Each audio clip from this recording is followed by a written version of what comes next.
My fiancé said, "Stop exaggerating, it's just a broken leg. I can't cancel my Bali trip." I watched her Instagram videos of her partying wildly in clubs while I was agonizing through physical therapy. Her face went white when she returned, learning I had crossed her name off the deed of the $1 million house I secretly intended as her wedding gift.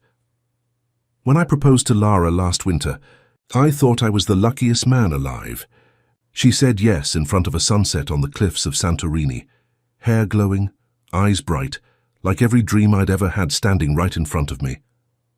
We started planning the wedding. She handled the aesthetics, flowers, venues, colors. I handled the boring stuff, savings, logistics, building what I secretly called our forever home. She thought it was just another project at my construction firm. She had no idea I was building it for her. A lakefront house worth over $1 million. I wanted to give it to her on our wedding day with the words, "You'll never have to leave again. This is home." But a few months before that day, I learned what home really meant to her, because when I called from the hospital, lying there with a shattered leg and a cracked rib, begging for her to come, she just laughed softly and said, "Stop exaggerating, babe. It's just a broken leg. I can't cancel my Bali trip." And that was the moment something in me quietly broke too. The accident happened on a Thursday afternoon, the kind of day that starts ordinary and ends up changing everything. I was on site at a residential project, just doing a final inspection before the weekend. We'd been working non-stop for weeks, and I remember thinking, 2 more hours and I'm home. Then the scaffolding gave way. It happened so fast, the metallic snap, the sickening fall, the explosion of pain when I hit the concrete. I heard someone shouting my name, but all I could focus on was the sharp wrong angle of my left leg and the taste of blood in my mouth. The next thing I knew, I was in an ambulance. The paramedics were saying things like compound fracture and possible internal bleeding. When I woke up in the ER, everything was white, sterile, humming. My leg was wrapped and pinned, and the doctor told me I'd need surgery within a few hours. My phone was on the tray beside me. There was only one person I wanted to call. "Hey," I croaked when she picked up. "It's me. I had an accident. I'm in the hospital." There was music in the background, people laughing. "Wait, what? Hospital? What happened?" "I fell from a scaffold. My leg's broken. They're prepping me for surgery tonight." "Oh my God, Aaron, but you're okay, right? You can still move." I tried to laugh, but it came out hollow. "Not really. I can't feel much of my left leg." They said it's bad. Silence for a few seconds. Then the unmistakable sound of her zipping a suitcase. "Babe, you're kind of scaring me right now. I'm literally at the airport. Our Bali trip's in a few hours. You sure it's that serious?" I stared at the ceiling. "I'm not sure of anything. I just don't want to be alone right now," she sighed. "Aaron, don't make me cancel everything. I have sponsors, hotel bookings, the whole team waiting. It's just a broken leg." "You'll be fine. I'll call you from the hotel, okay?" "Lara, love you, babe. Be brave for me." Click. I lay there, phone pressed against my ear long after the line went dead. That night, they rolled me into surgery. The anesthesiologist asked if I had someone waiting outside. I said no. He gave me a look I'll never forget, half pity, half disbelief, before I passed out. The next morning I woke to a throbbing leg, dry throat, and silence. The nurse told me the operation went well. I asked if anyone had called. She shook her head. I checked my phone. No missed calls. Just a notification from Instagram. Lara had posted a story. "Bali bound with my girls. Time to disconnect from stress and just breathe." She looked stunning in the airport lounge, glowing, laughing, free.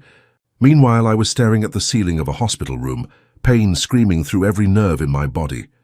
Over the next few days, my mom flew in from out of state. My co-worker Ben dropped by with flowers. Even my site manager came to visit. Everyone except the woman I thought I'd spend my life with. She sent one text on day 3. "How's my brave patient? Hope therapy's going okay. I'll bring souvenirs." So that was it. No call, no visit. No concern. Physical therapy started the next week. Every movement felt like my bones were grinding against fire. But honestly, the physical pain wasn't the worst part. The worst part was realizing how small I must have been in her world, small enough to be forgotten somewhere between her cocktails and her sunset selfies.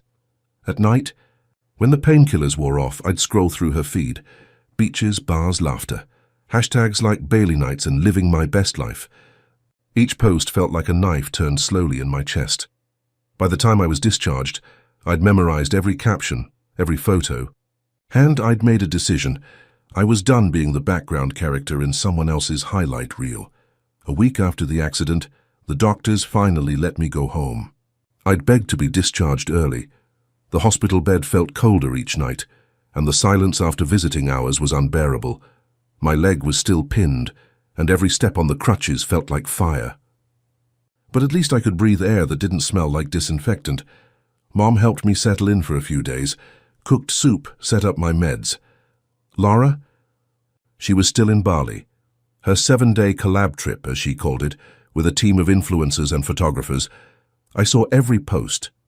The sunset dinners, the champagne, the beach dances under fairy lights. The captions read things like, "Sometimes you have to disconnect to feel alive." Meanwhile, I was counting pills and trying not to scream when I moved. She called once. Just once. "Hey, babe, I saw your text. You're home already? Wow, you recover fast." "I asked to be discharged," I said. "Couldn't stand lying there alone." "Don't be emotional, Aaron. It's just a week. I'll make it up to you when I get back, promise." When she returned, she didn't rush over. She posted "back home from paradise" first. Then 3 days later, she finally showed up with a tan, a suitcase, and a wooden souvenir turtle. "Look, for good luck. You'll be walking in no time." "Right," I said. "Because that's what fixes broken bones, souvenirs." She frowned. "God, why are you being so negative lately?" That was when I realized she genuinely didn't get it. She didn't understand what it meant to show up when someone needed her. Every night after that, I watched her videos replay in my head. The laughter, the beaches, the champagne. And somewhere between those clips, I stopped missing her. When I was finally stable enough to get to the office, I signed the final paperwork for the lake house. The lawyer smiled. "So, same plan? Joint ownership?" I looked at the blank space where her name used to be and said, "No, just mine." The doctors wanted to keep me in the hospital for another week, but I begged them to let me go home early. The nights were the worst, lying there half awake, half in pain, staring at the door that never opened. So when the nurse finally said, "You're stable enough to rest at home," I signed the papers immediately. Mom flew in to help for a few days, making soup and fussing over me. But once she left, it was just me and my crutches. And the silence. Lara's trip to Bali was supposed to last 7 days. She called it a brand collaboration, but the post said otherwise: parties, beach bars, cocktails, sunrise yoga. Her captions read like postcards from another world. "Sometimes you have to disconnect to feel alive." No regrets. Just waves and freedom. Meanwhile, I was trying to figure out how to shower without collapsing. I called her twice during that week. No answer the first time, and the second, she picked up laughing. "Aaron, you wouldn't believe the view here." "What's up?" "I just wanted to hear your voice," I said quietly. "The surgery went well, but I can't move much." "That's good news, babe." "I told you it'd be fine. Anyway, I have to go. We're filming something for Sunset." "Okay, take care." "You too. Love you." And then she was gone again. 7 days later, she posted a photo of herself holding a champagne glass, captioned, "Last night in paradise. So grateful for this life." When she came back, I half expected some guilt, maybe even a hug. Instead, she breezed through the door wearing a white dress and a new tan. "Look what I brought you," she said, handing me a small wooden turtle. "They say it brings healing and protection." "Thanks," I said, forcing a smile. "And hey, you're walking." "I told you you'd be fine." "I'm hobbling, not walking." "Same thing," she laughed. "God, you sound so emotional lately." She stayed maybe 20 minutes. Half that time she was scrolling on her phone, showing me pictures of the trip. It was honestly magical, babe. You would have loved it. I wanted to say I did see it. Every single story, every post while I lay there with metal rods in my leg. But I didn't. I just sat there feeling smaller than I'd ever felt before. Over the next few days, she texted me less and less. When I asked if she could come to my next therapy session for support, she said, "Babe, I'd love to, but watching hospitals drains my energy." That night, I couldn't sleep. I scrolled through her feed, perfect smiles, perfect lighting, and under every post comments like "couple goals" and "you're glowing." If only they knew what her glow cost. A week later, I was cleared to go back to light office work. My co-workers were still shaken by the accident, but supportive. They joked that I was bionic now. That's when my lawyer called, saying the paperwork for the lake house was ready. He asked, "Same plan? Both your names on the deed?" I stared at the blank signature line for a long time. Then I said, "No, just mine." The pen didn't shake. It was strange. I thought making that decision would hurt, but it didn't. It just felt peaceful. That evening, Lara called, all cheerful again. "Hey babe, I've been thinking. We should totally do our pre-wedding photos at that lake house you're building." "It's so aesthetic." I said nothing. "Babe?" "Sure," I said finally. "You'll see it soon enough." And I meant it, just not the way she thought. A few days later, Lara came over unannounced. I was sitting in the living room, leg propped up, answering work emails when I heard the jingle of her keys. "Surprise," she said, stepping in like she still lived here. "I brought lunch, and maybe a peace offering." She had that tone, the one she used whenever she wanted to smooth things over without actually apologizing. But I didn't fight it. I was tired of fighting. She unpacked sushi and smoothies, chatted about wedding colors and invitations. I mostly listened in silence. Then her eyes landed on the desk behind me. A folder lay open. Blueprints, contracts, and accidentally, one old file I'd forgotten to lock away. Property ownership, Lakeview residence. "What's this?" she asked, already walking toward it. Before I could answer, she was flipping through the papers. Her voice went soft. "Aaron, what is this place?" I didn't speak, then she gasped. Her fingers traced across the page, over two names printed clearly at the top. Aaron Carter and Lara Hayes. "Oh my God," she whispered. You bought this house for us?" She turned toward me, tears welling up. "I didn't know. I thought it was just one of your projects." "Aaron, this is beautiful." She fell to her knees beside my chair, clutching the folder to her chest. "I'm sorry," she said, "for everything. I was scared, selfish, stupid. You almost died and I was on a beach taking pictures. God, I hate myself for that. I know I hurt you. But look, this house, this means you still believe in us, right?" I looked down at her, mascara streaking, hands shaking, and for a split second I wanted to believe her. But the ache in my leg reminded me why I couldn't. "Lara," I said quietly, "that's an old draft." She blinked. "What?" I reached into the drawer and pulled out another folder. Same label, same seal. But this one was crisp, newly signed. I placed it next to the old one. There was only one name on it, mine. She stared at it for a long moment, confusion twisting into disbelief. You changed it." "Yes. Why?" I said I was sorry. "You can't just erase me over one mistake." "One mistake?" I repeated, letting the words hang. "When I called you from the hospital, I wasn't sure I'd wake up the next day. I just wanted to hear your voice. And you told me not to ruin your trip. I didn't mean it like that." She snapped. I panicked. I had a contract. I couldn't just walk away. "You could have," I said. "You just didn't want to." Her voice cracked. "You're being cruel, Aaron. You think this makes you the bigger person. You're just bitter." I took a slow breath. "No, I'm just done." She stood up, shaking, clutching the old deed like it was proof she still existed in my world. "I can't believe you'd do this to me." After everything I gave up, I cut her off, calm but cold. "What exactly did you give up, Lara? A week in Bali, or the chance to pretend you were still a good fiancé online?" For a moment there was silence. Then her face hardened. "Fine, keep your stupid house. Enjoy it, alone." She stormed toward the door, then stopped, tears spilling again. "I do love you," she said softly. "I just didn't know how to show it." "I noticed," I said. She left, slamming the door behind her. For the first time in months, the sound didn't hurt. It just echoed, sharp, final, clean. I looked at the two folders still lying on the table, the old one, with our names, the new one with mine alone. Two versions of a future, one that could have been and one that actually existed. I took the old folder, folded it neatly, and slid it into the drawer. Then I sat back, exhaled, and whispered to no one in particular. Guess I finally built something just for me. The next morning I called off the engagement. No arguments. No long messages. Just one sentence in a text.